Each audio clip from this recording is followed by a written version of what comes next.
আমার সামনে একটা ল্যাপটপ আছে, এই ল্যাপটপে একটা সুইচ আছে। এই ফ্যামিলি কার্ডটা হওয়াতে মানে মনটা অনেক খুশি। ওই সরকার আমাদেরকে এই সহযোগিতা করাতে আমরা খুবই আনন্দিত।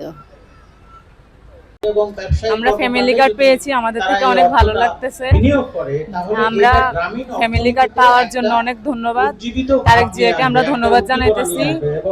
গ্রামীণ অর্থনীতিতে চাঙ্গা ফ্যামিলি কার্ড পেয়ে খুবই ভালো লাগতেছে এবং মনে হচ্ছে যে না কিছুটা হলেও সহযোগিতা হবে।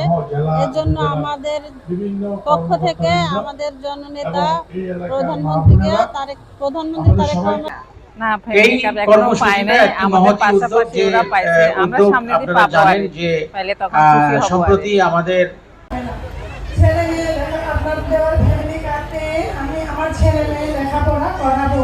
তার পাশাপাশি আপনারা মুসলমান নারীরা বেশিরভাগ জায়গায় বেহেশতের টিকিট কিনে ফেলেছে। বেহেশতের টিকিট কিনে ফেলাতে আপনারা খালদা জিয়াকে একটু ভুলে গেছেন। খুশি হয় না ছেলে মেয়ে আপনার দেওয়ার ফ্যামিলি কার্ডে আমি আমার ছেলে মেয়ে লেখাপড়া